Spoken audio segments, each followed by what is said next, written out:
Who are the proper players to start in week 8 of the Bipocalypse? What are the key decisions you need to make in your lineups trying to win in week 8 to make sure that you have your best chance to win $1 million in the FFPC Main Event and the FFPC Big Gorilla? We've got a great show for you tonight. Jason Millitch, the 9th place team owner in the FFPC Big Gorilla tournament, is here. Ferrell Elliott is here as well, the commissioner of the high stakes fantasy of the Kentucky Fantasy Football State Championship at KFFSC.com. My name is Eric Balkman. We got a bunch of guests coming up as well. Stick around. Your high stakes fantasy football hour starts now. Can't stand the pressure. I've seen greater men than need a lesson. Broadcast live and heard around the world, you are now watching the most entertaining hour of radio on the planet. Welcome to the High Stakes Fantasy Football Hour presented by myffpc.com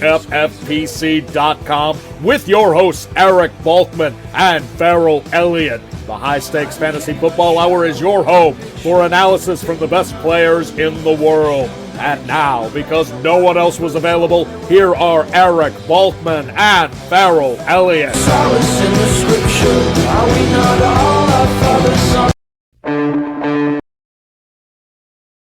All right, I beg your pardon, ladies and gentlemen. We are it's a wild night here tonight on the High Stakes Fantasy Football Hour. We are live now, 2 minutes past the top of the hour, and there are plenty of people that want to say hi tonight. So I'm going to let them say hi as we open the show tonight, heading into week 8. Go ahead, guys. Pop up. Kids on the show there today. You go. So we got Oddsmaker right now wearing John Terry's bulky beret right now, with Oinker honking right away. Oinker's very excited. Say hi, OMG. All right, there you go. OMG on. And do we have Oddsmaker and Oddsmaker's buddy coming on tonight? Yes, we do. Okay, well let's get them on right now. No, I'm first. No, this is not 6-7. All right, we got the 6-7 on. Go ahead. Oddsmaker, you're gonna come on now, or it's not gonna happen. Okay. You're OMG. You're OMG. Yeah, I'm OMG. Okay. Oddsmaker, you gotta come on now. No, it's not. There's Oddsmaker's buddy. All right. So I have something to say. Go ahead. So to my teacher who might be watching, recently 2 of their kids in their class in 6th grade, they're 2 girls. I believe it was, I don't know, but they're probably not watching right now because no one watches this show. But everybody watches this show. What are you talking about? Stop touching my hat. James Hicks, yes, Oinker's here. So they gave her a stop. You have like 15 seconds. So they gave her the stuffy, and she called it her son, and it is Reggie. She did not name him after Reggie White, but I would. Reggie White is what she's trying to say. Yeah, Reggie White. I would just like to give a shout out to her. Hi, if you're watching, Miss Jans. Hi. All right, there you go. Miss Jans got the shout out from OMG. Oddsmaker, do you want to say anything before you get the show going here tonight? Yeah, aren't you got some questions for me? No, I don't. Yes, you do. No, I don't. I have nothing for you tonight. Do you have any questions? Do you have anything you want to say? You said that you're going to tell me a question. Okay. You got to ask. So the guys behind me right now, Oddsmaker and let's call him the Freemason, are in the same fantasy football league, right? 6-7. Do you guys have any questions that you want to ask the high stakes players tonight about your league, about what you should be doing with your players on your team? Any questions that you want? Another record. No, you have to ask that. Like, if you have any questions about your team, do you have any questions about your team? No, you can help me. What should I do with TJ Hawkins? Oh, this is great. TJ Hawkinson. Let's post it right now. YouTube chat. Let the Freemason know. What should he be doing with TJ Hawkinson right now? I'm going to be honest with you. I don't have a whole lot of faith in Hawkinson, but I had to start him in the Bipocalypse in week 8. So, it is what it is. I started him. I'm still keeping him on my roster. We got Dave Nowitzki right now on YouTube chiming in. Drop him. Freemason. He's saying drop TJ Hawkinson. All right. But that's one guy's opinion. You never know. We also have Jay Taj on YouTube saying bench him. He's saying bench TJ Hawkinson. All right. I am of the opinion that you bench him before you drop him. All right. Okay. Guys, anything that you want to say? What should I do with my other tight end that's out? Who's your other tight end? I forgot. Well, you got to know who your other tight end was. It's not Hawkinson? No. Okay. It's like Kincaid. Oh, Dalton Kincaid. Yeah. Dalton Kincaid. Okay, so I'll let everybody know this week. Right now, FFPC tight end premium leagues, you have to start them. In non-tight end premium leagues, I'm still starting Dalton Kincaid. What should the Freemason be doing with Dalton Kincaid this week? As I should bring this up right now. The Bills are coming off a bye, and they are playing the they're at Carolina this week, and they are a 7-point favorite. 46.5 is the total on that. So my opinion is you probably want to start Dalton Kincaid, Dave Nowitzki. By the way, Dave Nowitzki, Freemason, getting in the camera here. Dave Nowitzki has a top 50 team and a top 300 team. Dave, I beg your pardon if I'm wrong on this. Top 50 and top 300 team in the FFPC main event for a $1 million grand prize. He's saying you start him. Okay. So you start Dalton Kincaid. All right. You bench TJ Hawkinson. Yeah. But according to everybody else besides Dave Nowitzki, you don't drop him. Dave is saying you drop him. I'm saying you don't drop him. Okay. And then Adam Hahn, a really talented guy who is piping in on YouTube tonight. If he plays, you start him. Okay. All right. Anything else tonight, guys? Yeah, I got to talk about my team. Okay. Do you have any questions about your team? Because we got to get this show going. Yeah. Okay. Go ahead. I need a QB. You have Bo Nix and he has Bo Nix and QB do I Daniel want? Jones. Bo Nix and Daniel Jones. Okay. Is there What a better? QB do I want? Is there a better quarterback than Bo Nix and Daniel Jones right now? FFPC All right, well, players out there. You're gonna leave? Yeah. Okay, you're gonna leave. They're destroying my office right now. J Taj is saying Bo Nix is the guy. Okay, Oddsmaker, you got it. Oddsmaker, it's Bo Nix. Okay. Holy cow! I'm so sorry, ladies and gentlemen. As we get going, yeah, Tom Smith, 13 on YouTube. You have your hands full, Balky. I do. All right, guys, go upstairs, hang out with your I have mother. one more thing to say. Hurry up. Okay, it'll take like 5 seconds. So I want to give a shout out to all the kids out there who are from middle school, at this point, even 3rd grade. I'm saying it for you guys. 6'7". 6'7", all right. 41. 6'7". OMG is out.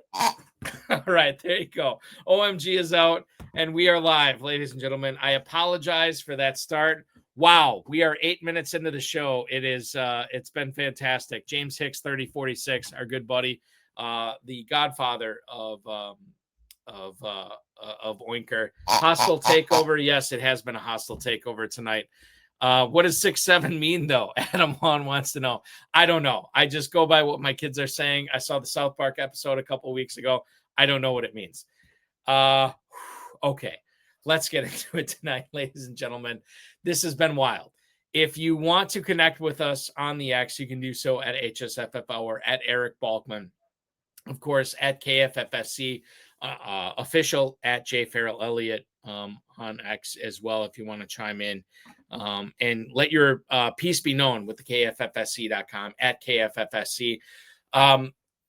Without further ado, let's just bring him on right now. Ladies and gentlemen, he is the definitive commissioner of fantasy football at KFFSC, KFFSC.com. He is Ferrell Elliott, and he joins us right now. Ferrell, please save me from this mess. Good evening, sir. Buddy, I don't know what kind of mess you're in, but you can't top mine. Now, people with a good screen will notice that I'm profusely bleeding. So let me tell you what happened. So I decided to go in, bleeding for the show, Balky, is what's going on here. I decided to go in and take a very, very quick shave. Very, very, no, there it is. Very, very quick shave. The trying and quick are the key words here. I failed miserably.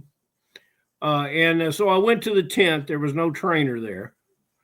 I went to the bandage provider. There was no bandage provider there. So we're gonna, I'm gonna use Oinker's hair, and we're gonna make sure that I don't lose too much blood in the show. Those of you who can't stand it and are a bit squeamish, please look away, and we'll go from there. What other kind of What other kind of activities have we had tonight?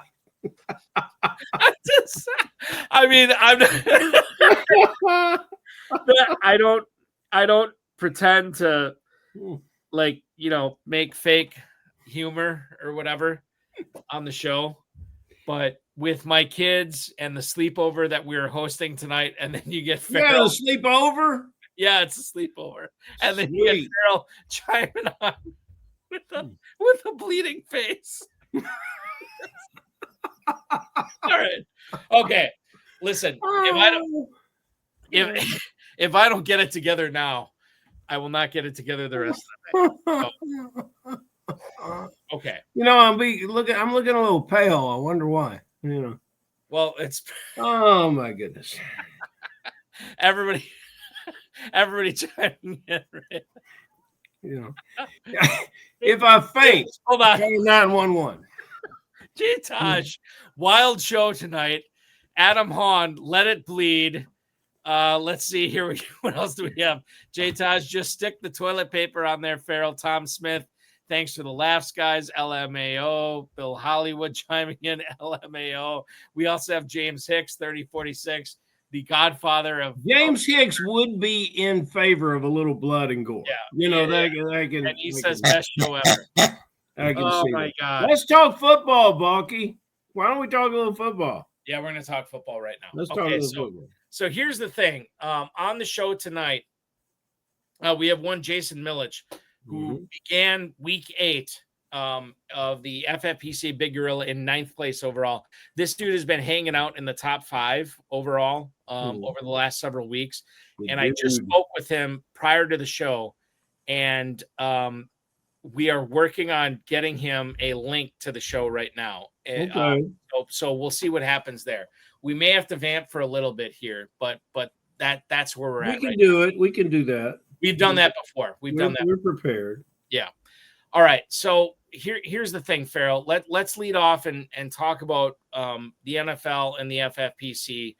And I think we have to bring up I don't know if this is the biggest news of the day, but I mean, if it's not the biggest, it's certainly top 2. Or top I already know the biggest news of the day. What's the biggest news of the day? Pittman's on track for 85 catches and 12 scores. That's not the biggest news of the day. That is the biggest. What? There's bigger news than that? There's bigger news than that. All This was announced earlier this afternoon. AJ Brown is not going to play in Philadelphia's Week 8 game this week against the New York Giants. He didn't practice all week. Nick Sirianni had said prior to the announcement today that he could play without practicing, but it doesn't sound like that's going to happen because he's going to be officially out against the Giants. This is a massive workload for Devontae Smith. Obviously, if you had AJ Brown going, which I did in several leagues, you have to get him on your bench right now. Ferrell, I think the biggest thing for this right now is I think Dallas Goedert is going to crush it this week. And for FFPC tight end premium leagues, you got to get Goedert in there, like wherever you can. He should be started in 90+% Big Gorilla and main event leagues. Get AJ Brown on your bench, but Devonta Smith and Dallas Goedert, man, they're going to eat against the Giants this week. Well, of course they will. And there's so much talent in this team that all of them could step up and absorb what AJ Brown is doing. And in case you haven't paid any attention, Balky, as we move into week 8, AJ Brown's not having the kind of year that we would want or expect from AJ Brown anyway. And this and Smith is coming off a fantastic game. I talked to last week's guest, our beloved Mr. Tyler Clendenin, this week, who made a full commitment to play in the KFFSC in 2026, despite the fact that I chided him for his bust for the past week, if you recall, was Devonta Smith. And we might have let him talk a little too long. That might have been how we got to that. But he jumped in with 30 points. And then to make all fairness due, and we'll get to talk about Carolina receiving corps later.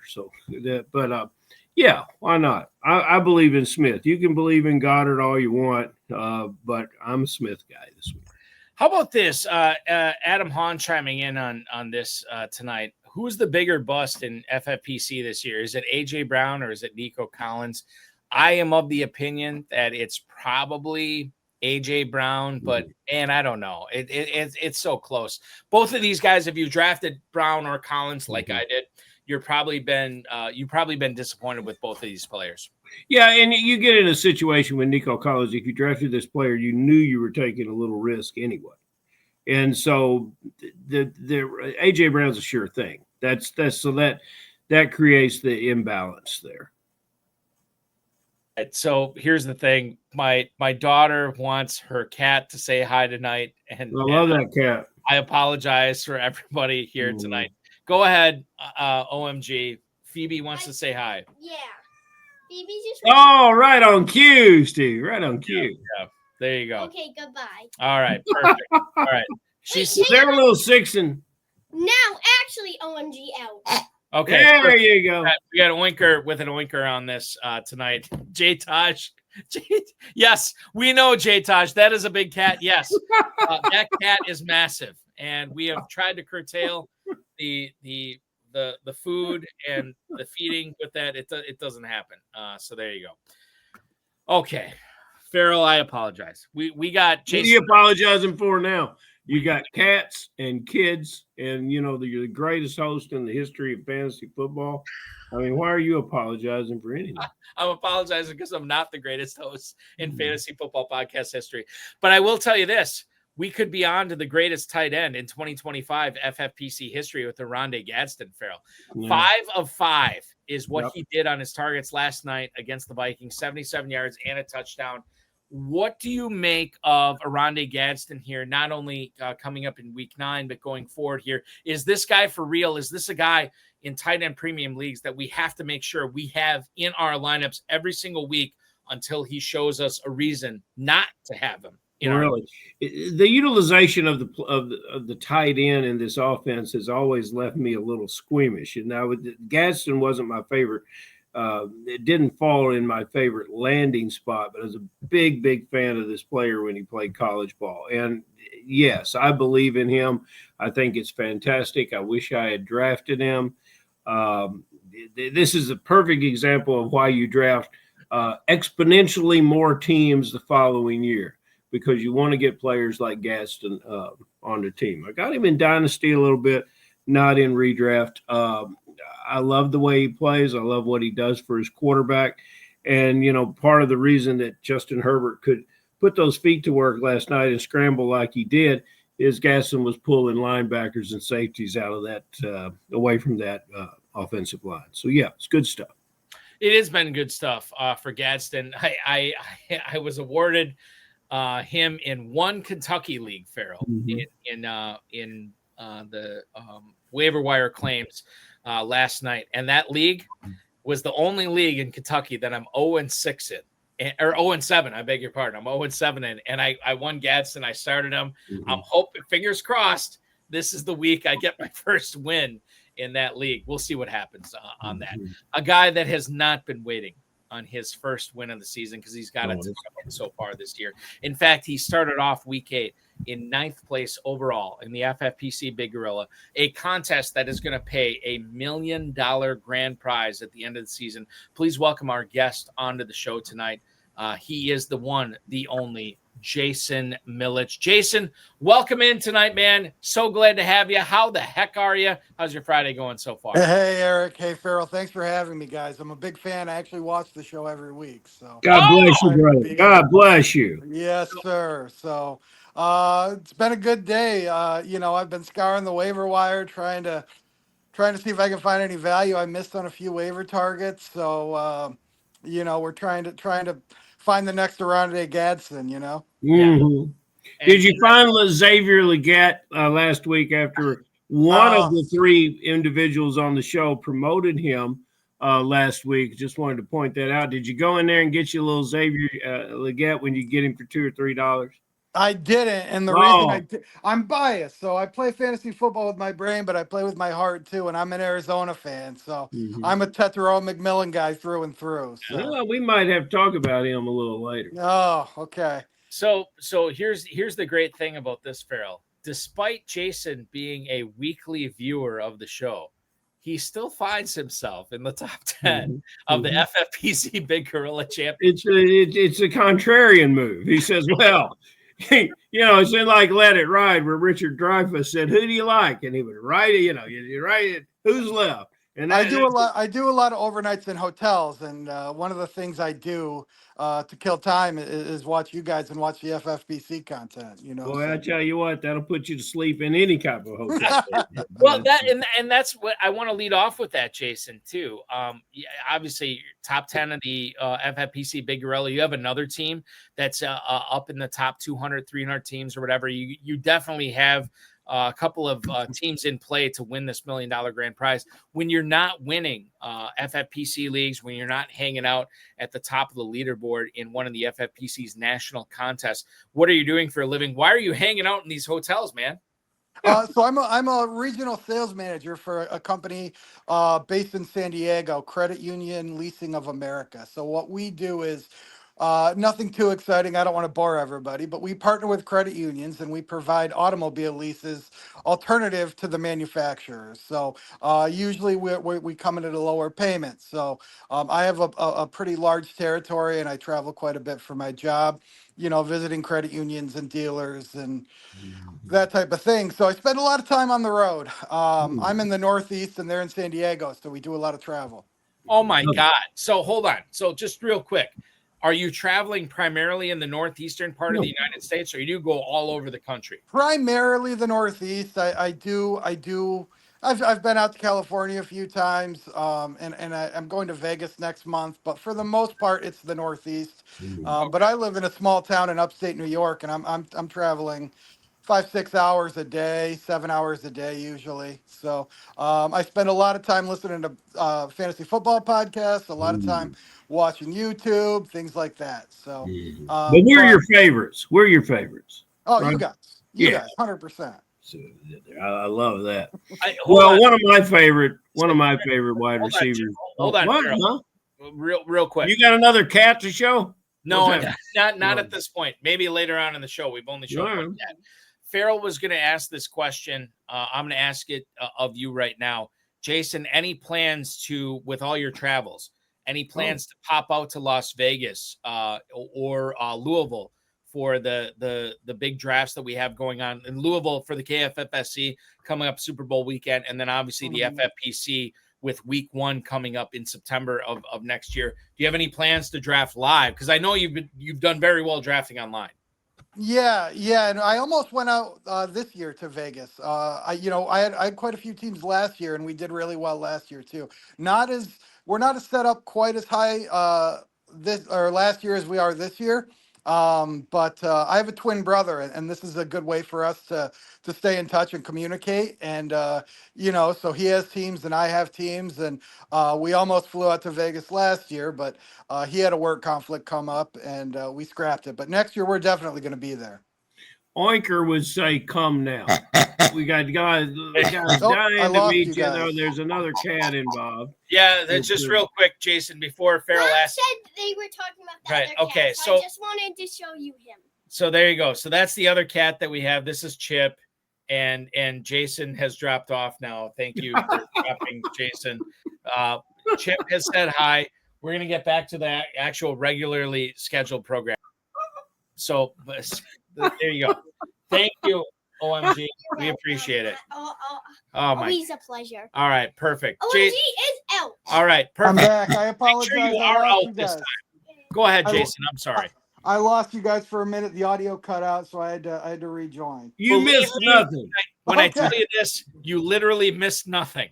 Okay. You literally missed nothing. All right. I got a feeling we're going over tonight because we got some people in the comments. I mean, they're taking bets on whether I'm going to live through the show or not.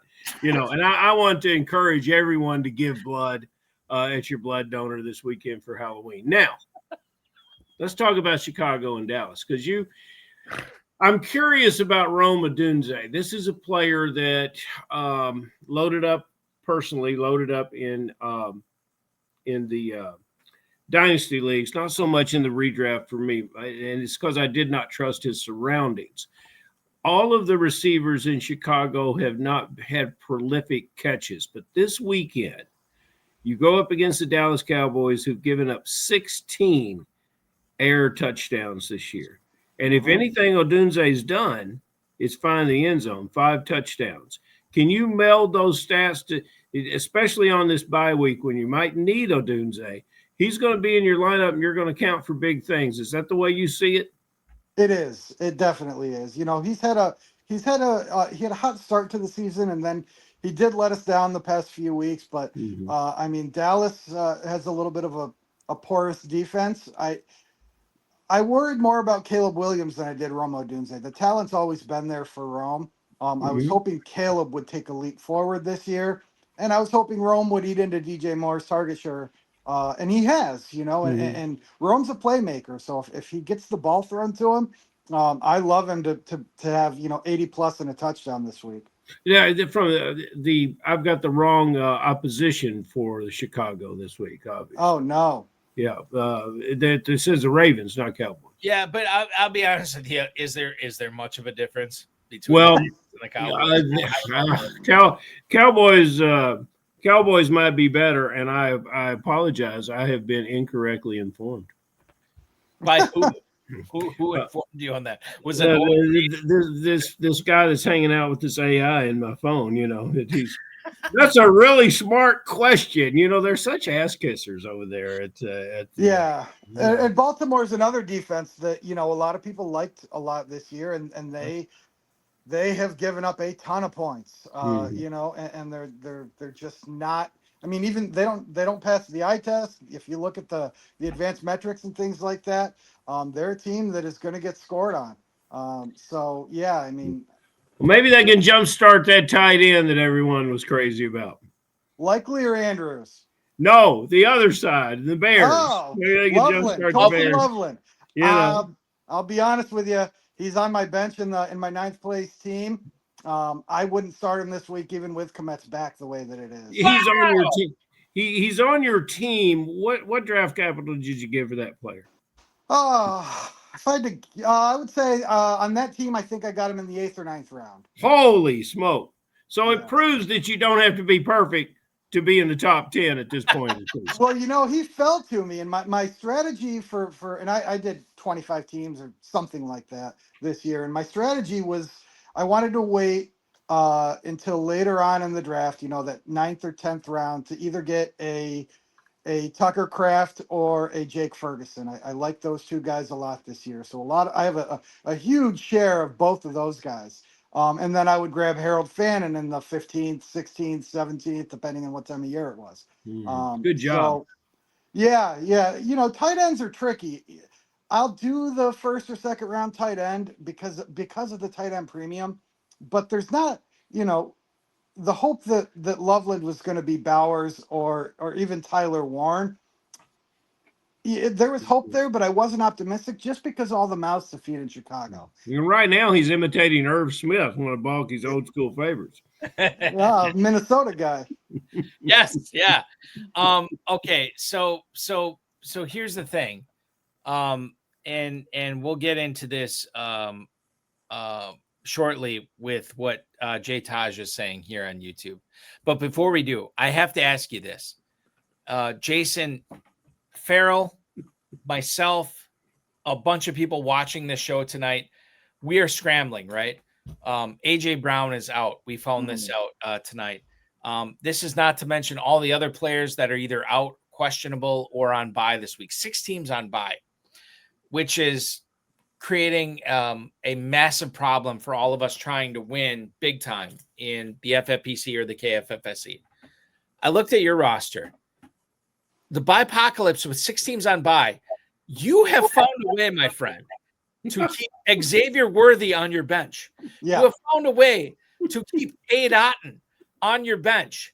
This is like, I mean, like, I get it if the first 7 weeks were kind to you, but this is a week that should be kind to nobody. And you are crushing it this week. You are set up for a big time score in week 8. How did you pull this off? Was this just a matter of like, oh, I just drafted guys that, you know, we're not on bye in week 8, or the majority of them were not on bye in week 8. How have you pulled this off? Because you are in line for a massive massive week 8 score. Yeah, and a lot of that comes from the draft. I know the team that you draft isn't always the team that you end up with, but for the most part in these types of leagues, it really is, with the exception of a few bye week guys. But, with the amount of rounds that we have in the 12-team leagues, you're not going to find a lot on the bench. So I do take waivers into account or bye weeks into account when I draft, and that's something that hurt me last year. I learned a valuable lesson last year. I think in the main event, through week 5 or 6, I think I was in second or third place last year. And I had Jaden Reed, I had Rashee Rice, I had Chris Godwin, I had a loaded team, and things fell apart quickly. So, you need to have depth there and be able to adapt when things do go wrong. So, and you're a well-organized guy in preparation of your drafts. And a lot of people will tell you, well, I don't look that much at bye weeks. I draft the best team and I'll worry about bye weeks later. Well, worrying about bye weeks is no fun. It's hard work. It is. And that's why a lot of people don't do it. And so, you do it, and good for you getting the benefits. Let's go on down to Dallas. I like talking about Dallas even when they're not playing certain teams that I think they're playing. So let's talk about Dallas. And there's no bigger fan than Jake Ferguson. I was a little off-put about what his performance was last year, but you knew something was wrong. I mean, the whole team suffered around him, but you knew something was wrong with him because he was not the same player and he was not taking a lot of snaps. He ceded a lot of snaps to the backup tight end, the kid from Indiana. So he was in a situation this year where he's healthy and he and Dak are on the same page. Now CD Lamb comes back. I've got a lot of Ferguson. I got some Lamb. I got these Cowboy players on my roster. I don't think it does anything but help Ferguson. I don't think it does. Dak is hot statistically. He's throwing the ball well. He's finding these receivers, but I'm more interested in your opinion.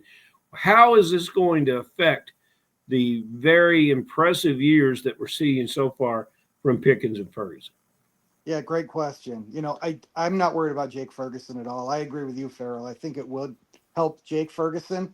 I do worry a little bit about George Pickens. It's a very small sample size, but in the few games that we've seen, especially week 1 with CD and Pickens, Pickens wasn't nearly as effective as he was when CD is out. And that's to be expected, right? Because when you have guys like Jalen Tolbert or somebody like that, taking those targets, George Pickens is going to be the alpha there, and Jake Ferguson is going to get catches. Jake Ferguson is a huge asset, especially in a 1.5 PPR league.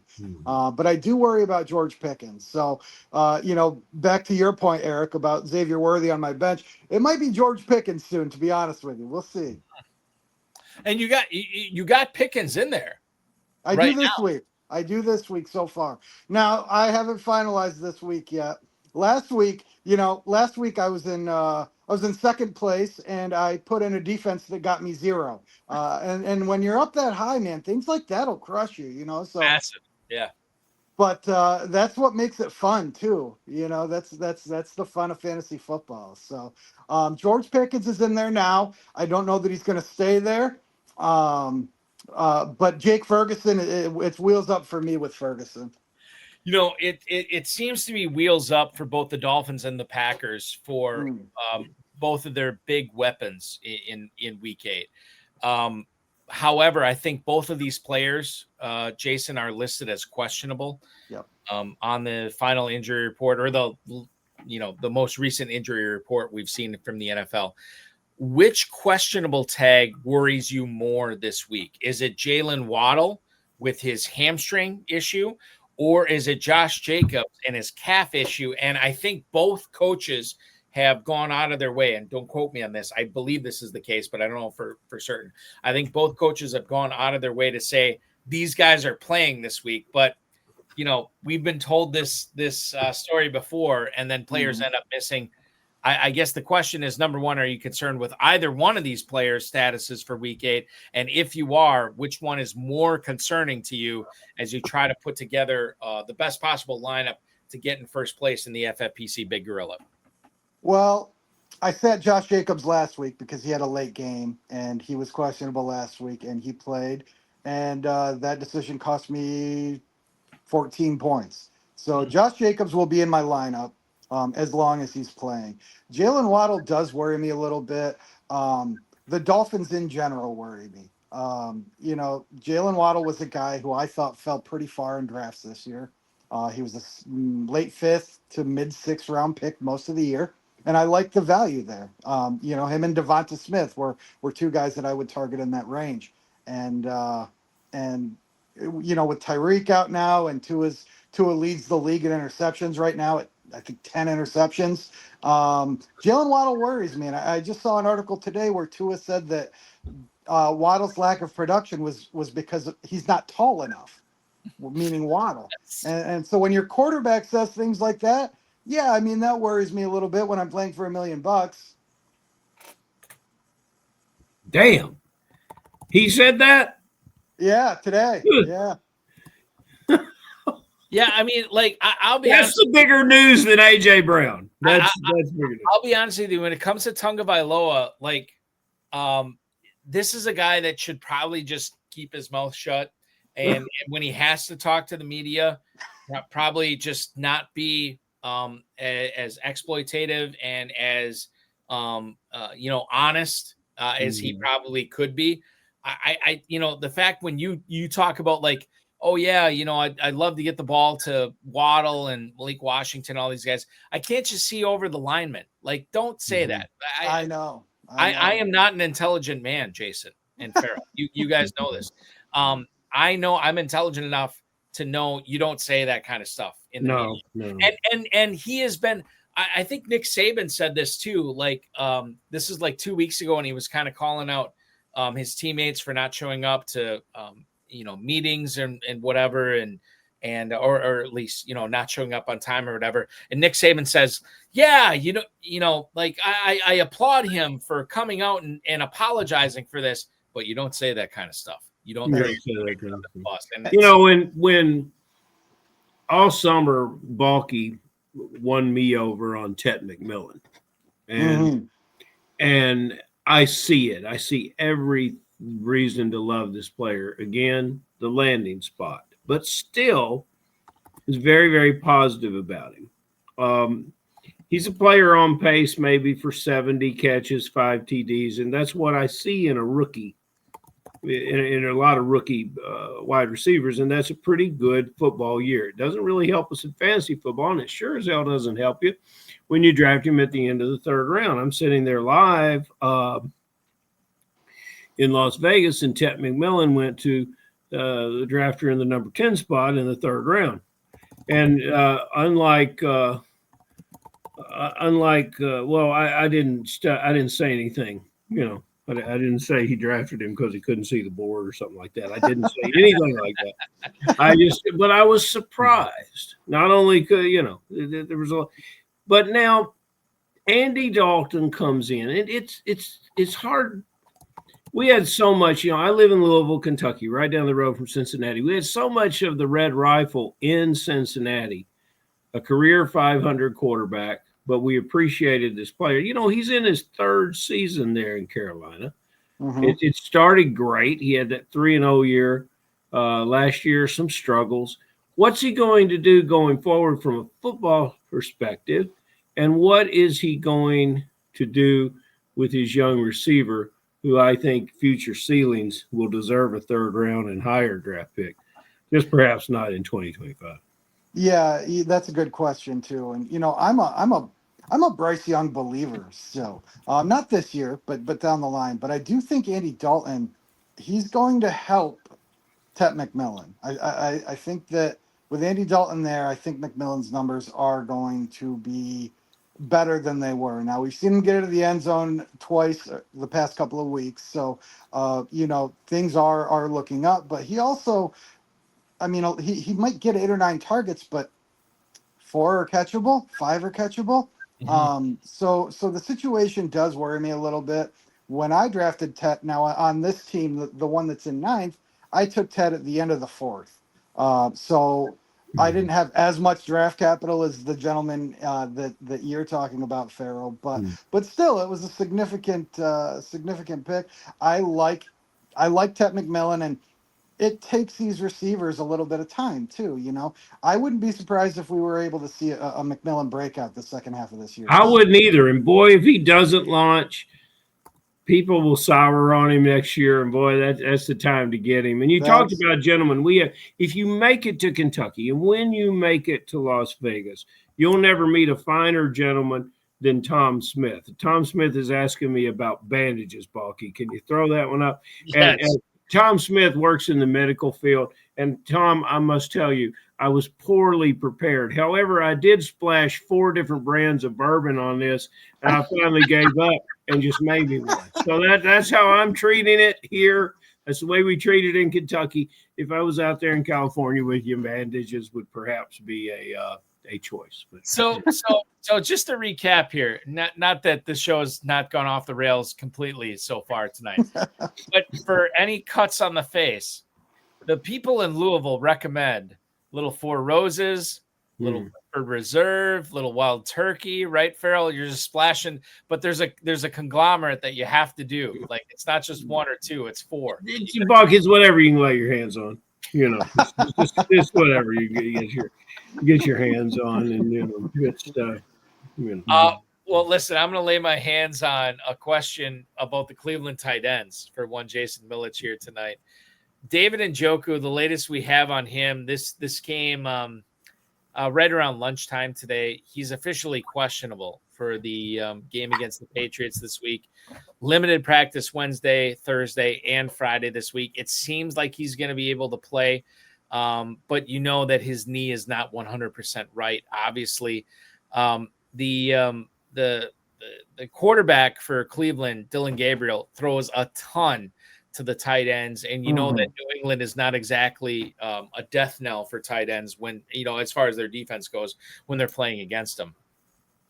If you look at this situation right now, and I don't know if you're facing this in any of your leagues, Jason, but if David Njoku is indeed active for this game in a week when we have 6 teams on bye, do we still need to go out of our way to cram a guy like Harold Fannin in our tight end premium lineups this week? I would, without question. Harold Fannin, regardless of whether Njoku plays or not, I mean, you're talking about a guy who led the NCAA in yards last year as a tight end. That's not just tight ends. That's receivers and tight ends. The guy is an athlete, and they'll line him up in the slot. They'll get creative with him. I think he's actually had some run plays this year. So Harold Fannin, to me, is a guy that plays more that hybrid role, and if you watch the tape, he plays more that hybrid role than just your traditional tight end. He's a receiving tight end, and he's been consistent. And yeah, I liked when I'm drawing a blank, the Cleveland quarterback that just got traded. Flacco, excuse me. When Joe Flacco was there, I thought that he and Fannin had a nice connection, but I also like that Dylan Gabriel, or if it's Shador, will be in. Either one of those guys is fine, because their quick reads and their safety blankets are going to be Fannin, are going to be Njoku. So to me, Harold Fannin is a no-brainer, must start, and I'm starting him this week over Xavier Worthy, over K-Dot, and whether Njoku plays or not. That's Fannin is a type of player. You hear much about these hybrid tight end slot receiver guys, but Fannin is a guy that has elements of what makes a great tight end and elements of what makes a slot receiver. And that's what makes it so perfect. The things I like, despite the fact that he had no catches last night, Johnston, the receiver, I called him Spider-Man. Fannin is the same guy, long arms, range. The catching window for this player seems to be unlimited. I think you found a good one there, and I agree with you. Put him in the lineup. And Jerry Jeudy's disappeared, right? I mean, 3 for 42 doesn't really cut it. Tillman's been banged up. Njoku's had a down year. I mean, he won a lot of people. He scored a lot of points last year. And Harold Fannin came in as a rookie, and I think he was slept on most of the preseason. I know he got steamed up towards the end of draft season. But for the most part, he would go undrafted in a lot of leagues early in the year, or you know, in the late teens, early 20s. You know, Nobody trusts that Bowling Green, despite the fact they turn out some very good ball players. Yes, One of they them do. playing defensive line for Balky's Packers. Poor old Colston Loveland. Just can't keep, you know. Yeah, I think Jake Valich, Balky. What? Hold on. Who's the Bowling Green lineman playing for Green Bay right now? Oh, hell, I could have told you. Is this Carl Brooks? Am I Brooks? thinking Yeah, Brooks. Yeah, it's Carl Brooks. Okay, all right, Yeah, fair enough. Go ahead. I really like Carl. Carl, good player. But when you go look at tight end, Jake Valich came in. Balky, you might remember this. Yeah. One of our most favorite players. He came on the show in the middle of the summer, and we were talking Loveland and Warren. And I don't know how much Warren you got, but you probably do, considering how successful you're being. And Jake says, I like Loveland long term for the long game.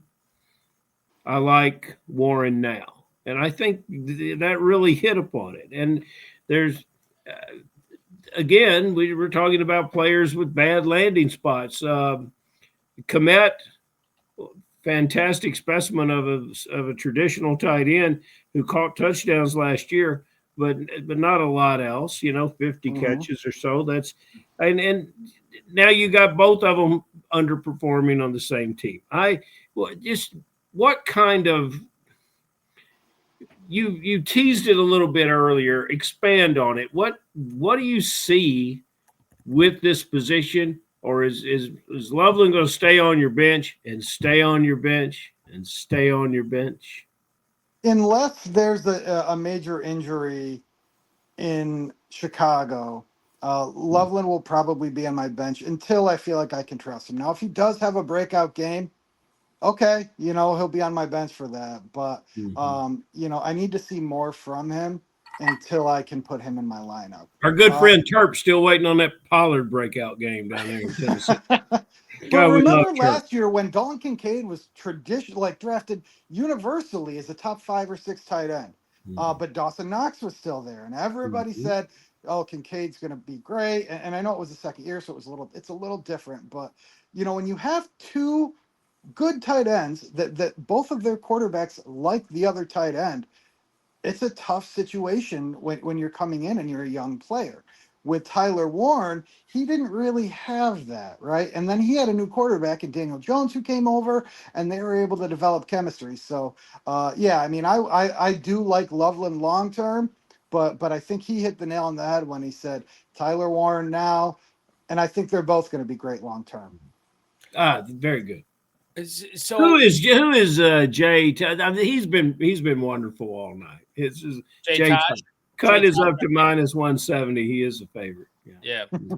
I don't know. And Jay Taj, welcome. Jay Taj, identify yourself and come play in Kentucky. Your one-liners you're fantastic. You're on theme. Your timing is great. You're just, I will say this, Ferrell. With the FFPC Insider Access show on the Better Sports Network last night, Tom Smith, who is hanging out with us tonight, pointed this out, that the full YouTube usernames are showing up in the chat. And so there's a very distinct possibility that Jay Taj has been watching this, our show for. He says it's John Terry. Oh, it is John Terry. Okay. It's John Terry. Okay. All right. Perfect. So then that makes sense. But for whatever reason, now when we see the comments, or at least when I see the comments, when you see the comments, when Jason Millitch sees the comments, it's the full YouTube name. So I'm still trying to associate myself to that right now. But now that we know. And John Terry is certainly a guy who's had a lot of FFPC Big Gorilla success over the years. Is your twin brother watching the show, by the way? I'm sure he is. And he ought to jump in here and talk about how handsome you are. That's what I would do. If I was your twin brother, I would say, God, your guest is a handsome character. Yeah, Jason, go ahead. Are you identical twins, or is this like non-identical? It's like us, Balky. They're identical. Identical? So we're identical mirror twins, actually. So I don't know if you guys know what that is, but no, I don't. Enlighten us. We're identical, but I'm left-handed. He's right-handed. No way! Yeah, That I is was born. wild. I was born missing a tooth on this side. He was born with missing a tooth on the other side. Fantastic. I'm more extroverted. He's a little more introverted. So where I did, but that also made for not a lot of fights growing up. You know, we've been best friends our whole lives. So Yeah, it's very agreeable. it's worked out really well for us. Yeah, you were always you wanted the mac and cheese at lunch, and he wanted the pork and beans at lunch, right? You Like, got it. That's correct. You got it. To quote one Cosmo Kramer from Seinfeld, Mother Nature is a mad scientist. There you go. I think all of us on the call can get that reference, but it's hard to believe Seinfeld was 25 years ago. That's the thing, Jason. It's like I don't even realize it, like, because I've been doing it for years. I know I'm dating myself. I had my kids come on doing the 6'7" thing. I have no idea what the heck. My kids do it too. Yeah, I have my 5-year-old. I don't know. Oh, come on, fellas. No. I ask them what it means. I still don't know what it means. They don't know. They just don't do know. nice little South Park. I saw the South Park episode where they're doing the 6'7" thing. Yeah. And you know what's fun? And I may have shared this on the show before. I'm not sure, but the NFL draft was in Green Bay this past April/May, whatever. And on Friday night for the end of round 3, I maneuvered myself up to the front of sort of like, you know, the general public viewing area, and ESPN, they had cameras right in front of me. NFL.com had cameras right in front of me. Roger Goodell, it was the second time I met him. I'd met him before at a Green Bay Packers event, but I met him again during the NFL draft, and they did a live stand-up interview with him, you know, in front of all of us, you know, in the bullpen, you know, watching rounds 2 and 3. And I was like, well, because I could see myself, I knew I was in the camera shot behind Goodell. I'm like, well, and I didn't know if it was ESPN or NFL, but I was like, what can I do that would get me on the air? And so I started doing the 6'7" thing. Roger Goodell was talking about, you know, oh, Green Bay, it's great. I had a brat beer, and and I'm doing the 6'7" thing, and I don't know if that ever made it on the air. But it was certainly fun, and I told my kids about it. It was fantastic. I have yet to see anybody saying like, "Oh yeah, we saw you on the air." It doesn't. How matter. great would it be if you were known as a 6'7" guy, though? Oh my God, the 6'7" Green Bay Packer guy. That would be fantastic. I missed my calling, Jason. I missed my calling. It is what it is. I have to ask you some emails. Get your answers to some questions that were emailed into us tonight. The first one is from James in Pecan Gap, Texas, which is wild. So he writes here, if I can find I get so many tabs open here right now. I do apologize for this.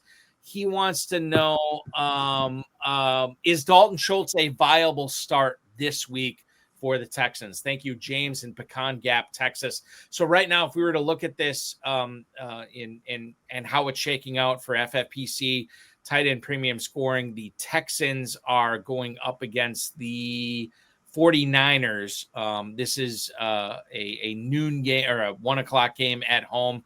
And we know Christian Kirk is out. We know that Nico Collins is out. How do you feel about Dalton Schultz this week here? Yeah, I would if I was in a bind, I would play Dalton Schultz this week. Only if you're in a bind. That's what you're saying? If my starting tight end was on bye and I needed a waiver wire tight end, I would start Dalton Schultz. But I still like Christian Kirk. A guy I really like this week to have a really good week is Jaden Higgins, and he's on my bench this week too. But I do see big things coming from Jaden Higgins. So there are worse options out there for a tight end. I do think you're probably okay to start Dalton Schultz, but we just got news that Brock Purdy's out again. Yep. The Niners are banged up. Pearsall hasn't practiced. I think he's probably out again. I don't know that that's going to be the highest scoring game, and it may be a lower scoring game where you might not see a lot of passes out of CJ Stroud anyway. So if I was in a bind, I think he's worth a flyer, but he's not somebody that I'm rushing to pick up off waivers. I picked him up in one KFFSC league this week, Ferrell and Jason, on a league where I have Sam Laporta on bye, and I was able to acquire Schultz. He's obviously going to be starting for me this week, and I feel pretty good about that. So it is what it is there. One more email here before Ferrell lets in with the final question tonight. It comes from Frank in Mount Pleasant, Michigan. He writes, should I still be keeping Brandon Ayuk on my roster? Thanks so much, Jason. Thanks so much, Frank in Mount Pleasant, Michigan. So the latest we got from Brandon Ayuk, Matt Barrows, who covers the 49ers, I want to say for ESPN, it could be The Athletic. Don't quote me on either one. I know he covers the Niners. He said that Kyle Shanahan told the media today that they could open Ayuk's 21 practice day window next week, which would mean 3 more weeks, ostensibly, of Ayuk getting rocked up and ready to play in 2025. Dude, I don't know. Like, Jason, I think my whole thing, and I have Ayuk on a couple of rosters. I think if you could make it through the Bipocalypse this week, in week 8, and you could still keep him on your roster, then yeah, you should do it. But if you can't, you can't. And I just don't know what we should be expecting from this guy before the calendar turns to 2026. Yeah, I think it all depends on your situation. You know, he could be valuable during that sprint, you know, for the million. But you need to make it to that sprint. And if he's clogging up a roster spot and you're maybe not a clear 1 or 2 team in that league, then I think it's okay to cut him and pick up somebody else who can help you actually make the sprint. So I would be okay cutting him, but I think it depends on your situation. I think if you can afford to hang on to him, hang on to him. But if you really need to win, I think you're probably safe to cut him as well. I think we all need to win. I mean, but unless you're in 9th place, you sit there and you wonder, do I really need to win, Balky? Do I need to Yes. get this weekend? Yes. Yeah. But if you're not, who sent in that email?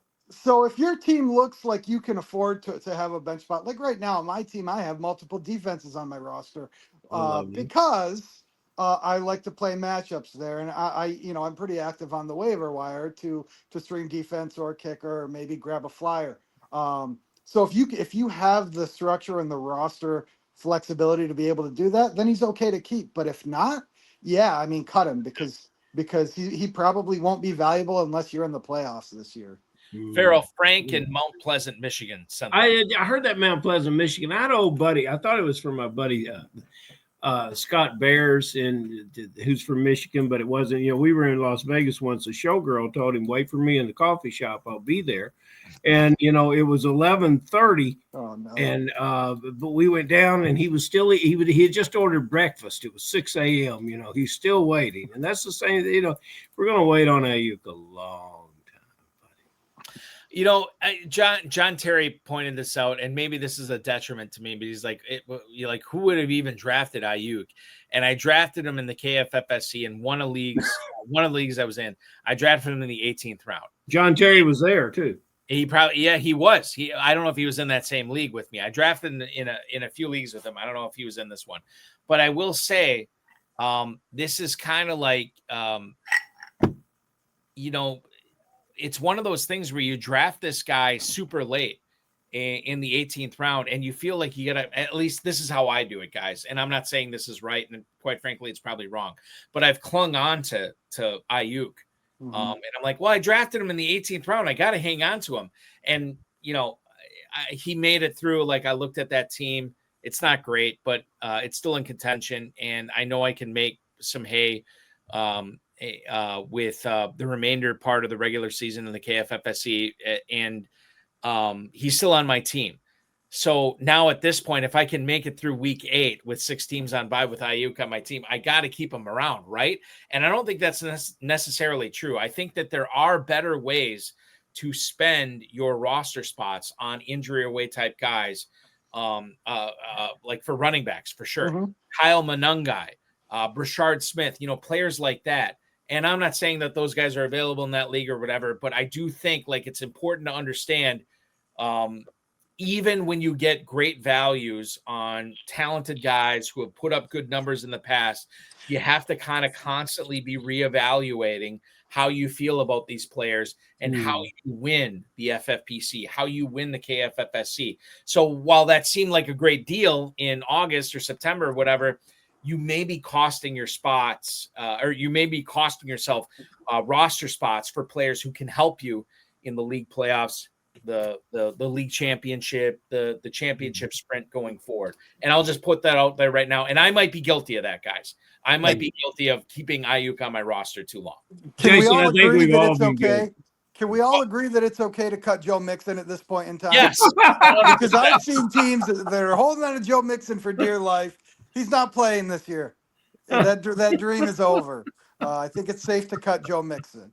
I don't know what happened. I mean, like even in dynasty leagues, Ferrell, right? I don't know. Like Ferrell, you play in a couple of dynasty leagues. I don't know if you have Mixon on any of those, but I mean, I'd be willing to just cut him loose at this point. Yeah. Well, yeah, but you get an IR spot, so. But I mean, even if you have, like, what if those are taken up? Like, I'd be. Well, then you let him go. And he's going to be 30. I mean, I think you're probably okay to cut him in dynasty. Yeah, he's not a young man anymore. He's not a young man. Ferrell, go ahead with our final question for one. Jason. Buddy, the pressure is on. I talked about it earlier before you joined us. Our last week's guest, bust of the week last week scored over 30 points. So you've got to redeem all of us by giving us a guy that's normally in the lineup that's not going to perform for you. And then we want a sleeper. We want a sleeper. There are no sleepers amongst the guys we play. Everybody knows who the players are. But we want to know that guy who hasn't done it yet that's going to do it for us this Sunday. Go, Jason. Okay, so bust this week. A little spicy, but I'm going to say Drake May. I'm going to say Drake May against Cleveland. If I had another quarterback around that same tier, I would sit Drake May. I think he'll be under 15 fantasy points this week. That's fantastic call. Interesting. Very interesting. And who's your sleeper? Probably a fairly popular sleeper. I don't know, but I like Tez Johnson this week. I think that he's due for a big week with Godwin out, with Evans out, with McMillan still out. Yeah, I mean, Kate Otten's there, but, and Egbuka is having a great year, but I do like Tez Johnson to have a big week this week. And Tez looks like he loves playing football. He does. If everything, I mean, I watched him at Oregon. He's a ball player, and I think he's going to have a good week. I always wonder about a guy like Tez Johnson. Had he been 25 pounds heavier, right, at the combine or at his pro day, he would have run a 4.8. Yeah, well, that's a good point. Yeah, and if that's the case, then that's the case. But like, if he would have run a similar 40 with the heavier weight, would he have been a day 2 pick? Would he have been a late day 1 pick? I don't know. But it's certainly and I'll be honest with you guys. I feel like any Tampa Bay wide receiver is, and I don't care if it's Mike Evans, Chris Godwin, and Emeka Egbuka, there is a Baker Mayfield factor there. I just remember back to last year when everybody was hurt and he's thrown to these, undrafted free agents, day 3 guys, and he's crushing it. And like I've said this for several weeks now, Mayfield has the Kavorka. Whatever it is, he's got it right now, and he's been able to turn it up no matter who he's catching or no matter who he's throwing passes to and who's catching passes from. And that's Tez Johnson this week. Okay, so Ferrell, I'll say this. I think Tez Johnson outscores Drake May this week. That's going to be my pick. And I'll be watching next week to see if I'm right, and you guys can give me crap if I'm not, but that's my hot take of the week. This is the hardest question. That's why it's the last question. It's the hardest question. I think Tez Johnson. I think this is one of the most entertaining. I think this is one of the most entertaining contributions we ever had to this question. So thank you very much. And the minute you said that, I don't know what the other choices were, but I had 3 good choices at quarterback this weekend, and Drake May got into the lineup. I'm going back to that team and reevaluating my whole situation. Cleveland is just tough, man. It's just not their defense is stout, and Drake May's been good, and he's everybody's favorite breakout player, and he's had a lot of great games, but this week, if you look at a lot of the advanced metrics with what Drake May does well and what Cleveland defends well, Yes. you're gonna see that the it's not a good matchup for Drake May. So And I remember putting Baker Mayfield in my lineup once on a weekend when he went into Cleveland and he produced 6.5 points. And then the next week he came out and was mighty fine. So, yeah, I understand exactly what you're saying. Just real quick, I just want to make sure I'm understanding this correctly, Jason. Tez Johnson outscores who this week? Drake May. Drake May. Quarterback of the New England Patriots. Okay. I mean, like, listen, if this happens, you will go down in HSFF lore. It's a bold take, but I like it. I like it. I'm not saying it's likely, but it's definitely there's more than a 25% chance that happens. Okay. I'm down. Listen, if it happens, trust me, we're gonna get you back on this on the show for sure, Jason. I love it. Ninth place overall heading into week 8 of the FFPC Big Gorilla tournament. This was so much fun, man. Regardless of if your call comes true or not, you have been part of one of the wildest, weirdest broadcasts in hsffhour history when it comes to, the oinker that Ferrell just showed, my oinker here, obviously my kids' friends that are sleeping over tonight. It's been a crazy night, and hopefully it's a crazy end to the season for you, cashing that $1 million grand prize in the FFPC Big Gorilla. Be good. Good luck the rest of the way. Thank you so much for hanging out with us tonight, and we will talk again soon. Thank you guys for having me, and hopefully I talk to you again after I win the $1 million prize. So that's the plan, Jason. You got it. Be good, man. We'll see you. Have a great night. Thank you. You do the same. That is Jason Millitch hanging out with us tonight here on the High Stakes. Bill Hollywood was here. Bill Hollywood's been here all night. Yeah, but he's still here. God bless him. He is still here. Ferrell, let's go through I'm not going to read the whole emails here, but I want to go through these starter sits here. You want to do them quick? Yeah, we can do them quick. Right. This is from John in Oregon City, Oregon. John in Oregon City, Oregon. Ja'Cory Krosky Merritt or Chuba Hubbard this week. He's got to play one of them. Kind of a good situation to be in with 6 teams on bye that you can make this choice here. I lean towards Krosky Merritt. Farrell, how do you feel about it? If you're trailing and need to get points value to get back into one of the 4 teams in the FFPC league playoffs, put Krosky Merritt in. If you've got a good 1-loss record and you need to keep that, going, make the safer play with Hubbard. And I'm still saying Krosky Merritt because I'm betting on the talent, but there is a chance that because they're massive underdogs on Monday Night Football against Kansas City. So then I could see like, oh, okay, well, you don't want to play Krosky Merritt. Let's play Hubbard, but Hubbard's got to deal with Dowdle. That's the other thing. So if you're of the belief that Washington and Marcus Mariota gets massacred, then it's Hubbard. But anything else, I think it's JC. What's number 26's name? McNichol? Over yeah, and if you get behind, it seems like he's such a part of the passing game. Totally true, which obviously hurts JCM. Paul in Stockton, California wants to know, Ferrell, here, Troy Franklin or Alec Pierce? Troy Franklin at home against the Cowboys, Alec Pierce at home against the Titans.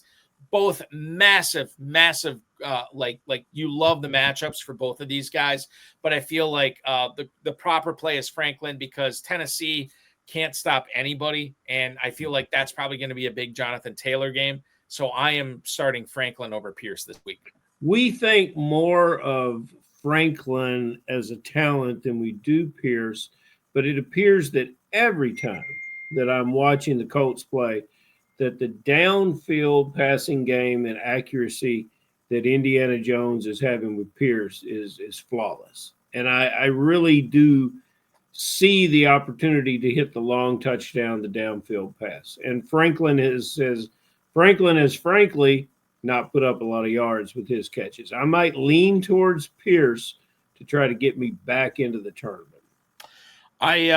I picked up Pierce in a few Kentucky leagues this week, and I'm probably going to be starting him in a couple leagues this week. Mm-hmm. But if I had the choice between the two, I'm still going to lean towards Franklin here over Pierce. I get it, though. It's very, very close. Let's go to who's up next here. I got to look up my email. Is this This is Lou in Houston. Mark Andrews or Theo Johnson this week, Ferrell. Tight end premium leagues. Mark Andrews at home against the Bears, a total of 49.5 in that game. Theo Johnson is at Philly. And I'll be honest with you, the Giants just played Philadelphia a couple weeks ago. Theo Johnson had like 2 for 27, 29. It was less than 30 yards. I understand the possibility of a bagel for Mark Andrews. I'm willing to roll the dice. I think Lamar Jackson plays. I'm going to play Andrews over Johnson this week. What say you? Andrews coming off of a bye in this situation where everyone needs to step up with the Ravens. And plus, Andrews has already had a 30-ish point game this year. Mm-hmm. And I don't think Theo Johnson, especially with the other tight end talent that's on that team, is going to get anywhere near that. Andrews is the easy choice for me here. Final one we have for us tonight, Ferrell. This comes to us from, let's see here, Nate in Warrensville Heights, Ohio. He wants to know quarterback conversation, Dak Prescott or Caleb Williams this week. And this is interesting because Prescott, who's been crushing it most of the year, faces a tough Denver secondary and a Denver defense this week on the road, Mile High. And then Caleb Williams is going to be going up against, we think, Lamar Jackson and that Baltimore Ravens offense in Baltimore. I lean towards Caleb Williams here. I do think Jackson plays. Total on that game is like 49.5 or 50 at this point. Mm-hmm. So I think Williams puts up bigger numbers. Prescott just worries me with that Denver defense. He could still crush it, and it wouldn't surprise me, obviously, with Lamb and Ferguson and Pickens and everybody they got there. But I lean towards Williams here over Prescott. Am I wrong? You can't be wrong either way you go. And it depends how you drafted these players and who you have them with. If you have a Dallas stack and want to get at it, I can understand you wanting to do that. I'm not trying to be evasive in an answer here, but I believe in Caleb Williams, and this is the perfect time to get him in the lineup. Dak gets CD Lamb. He's got great tools around him, and we just watched a Denver team give up significant points to Jackson Dart, despite the fact that Denver turned it around and won it in one of the most exciting games I've seen in years. Yeah, it's flip a coin and go with it and be happy that you've got 2 excellent players. We have one final question for us tonight from John Terry. Better quarterback, Justin Fields or Geno Smith? And I'm assuming this is not starting this week. I'm just assuming he means like who to roster here.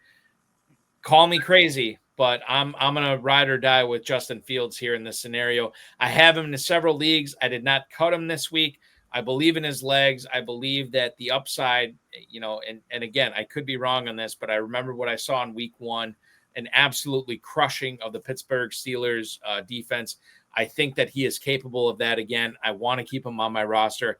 I have seen nothing, with apologies to you and your Raiders, I've seen nothing from Geno Smith this year that has me believing that this is, he's going to turn it around. I see it, the possibility at least with Justin Fields. So I'm rostering Fields over Smith here, Ferrell. Balky is correct, and very much so. Geno Smith, a player that is admired. He's admired as the second guy when he gets the first guy opportunities, and this opportunity was given to him. There's been a lot of reasons that are not his fault that it went bad, but he has contributed, and he's now proven at the end of his career that backup status is what he's looking at for the rest of the way. So yeah, Fields is the player with the future. That future is this year. Geno Smith. Geno Smith has already been ruled. He's out of the starting position. It's been taken away from him, right? Has it? I believe it has. Kenny Pickett, I believe, will be the next starter for the Raiders. And which is, I mean, if that's the case, then obviously you're going to cut him, for sure. Yeah. So here's the thing. In regards to everything going on this week, you heard 75 minutes tonight of us gas bagging on a lot of players. I understand for anybody who is, listening to this or watching this on Saturday or maybe early Sunday morning, you may be struggling to figure out your lineup or figure out, who you're going to pick up to make sure that you have a complete lineup for week 8. It's going to be tough. Go with God on this. Hopefully we helped you out with everything tonight. If not, listen, we'll be back to try to be better in week 9. And that's the best I can give you here tonight. He is Ferrell Elliott, the definitive commissioner of fantasy football. He runs the Kentucky Fantasy Football State Championship. Check it out at kffsc.com. Ferrell, thanks so much for hanging out with us tonight. This was a blast. Apparently my kids are still awake, so I have to. We should have cats every week. No, we should not. We should absolutely not have cats every week. I think we should have cats every week. Well, I'll let the listeners and the viewers post on YouTube. If you want to see cats every week, we'll bring on cats every week. I just don't know if that's the way we're going to go. I like to keep the cats on this show limited to Detroit Lions, Jacksonville Jaguars, and the like. There's a Panther in there. And Carolina Panthers, for sure. Ferrell, you are the man. We will talk with you at 10 p.m. Eastern time next Friday night. Thank you, sir. Balky. Yeah. I would tell everyone that wants to do their JT came in with a winner right there after everybody's gone to bed. I'd like everybody to scout for next year's draft by going to ESPN2 and checking in on Sac State versus the undefeated Montana Grizzlies. This is going on right now? This is going on right now, and Montana features a cornerback, Kenzel Lawler.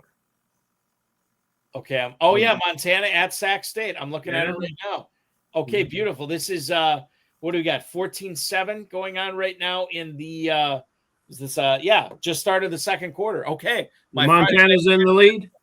Yeah, Sacramento State's in the lead. Wow, we got to get a comeback. We got to keep that spotless, flawless, undefeated record going. Sac State is 4-3, Montana 7-0, and ranked 4th in the country right now. Yes, so listen, if you're looking for something to do on a Friday night, we have just made your plans for you. Ferrell, be good. Talk with you in a week. That is Ferrell Elliott, ladies and gentlemen, the definitive commissioner of fantasy football. I want to thank him. I want to thank Rob, Bryce, of course, each and every one of you for watching, and Jason Millitch, the 9th place team in the FFPC Big Gorilla.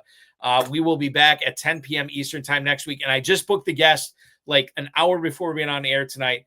It is going to be, I gotta check here. I want to make sure I'm getting the name right here. It is going to be Vinny Bonta. Vinny Bonta, who is the 6th place team in the FFPC main event, will be our guest at 10 p.m. Eastern time next week. That's going to be a lot of fun, so don't miss that.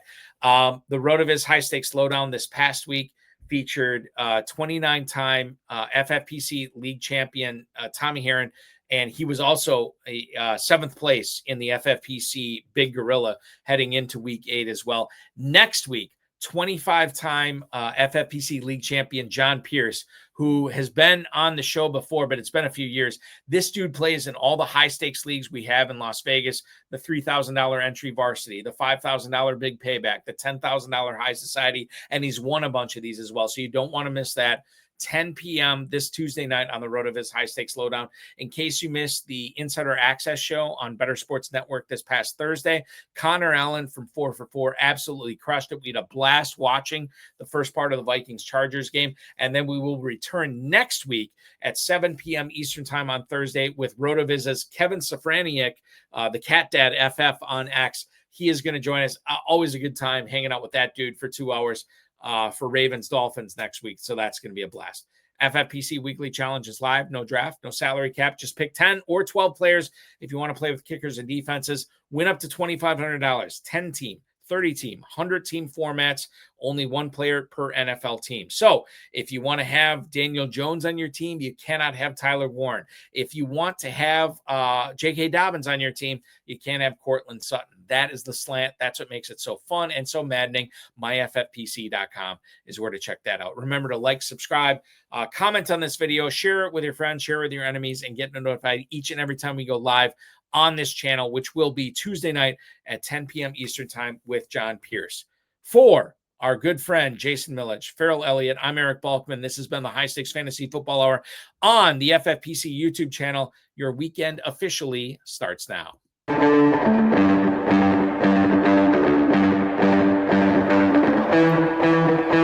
This has been another episode of the High Stakes Fantasy Football Hour presented by myffpc.com. It was broadcast live and was watched around the world. Balky and Ferrell will be back next week with more analysis, more interviews, and more advice from guests much smarter than they are. Thanks for watching, and we'll talk with you again next week.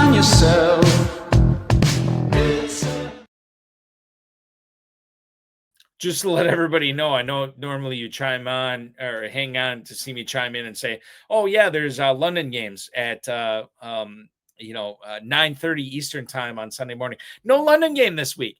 Everything kicks off at 1 p.m. Eastern, so you'll have a little extra time to get those waiver bids in, get those lineups in. Remember, 6 teams on bye, and there's a lot of, and we didn't get into all of them tonight, but there's a lot of players that are questionable this week on the waiver report. So make sure your lineup is ready ready to have all 10 players healthy and available in your lineups this week. You never know when your team is going to go on a deep run, and this could be the start of it this week. So make sure that you have your waiver bids in properly. You have all of your bases covered as far as injured players and bye week players go as well. Thanks so much for watching. We will talk with you again on this show next Friday night. I'll talk with you Tuesday night on the RotoViz High Stakes Lowdown with John Pierce, 10 p.m. on Tuesday evening. Have fun, everybody, in week 8 in the Bipocalypse.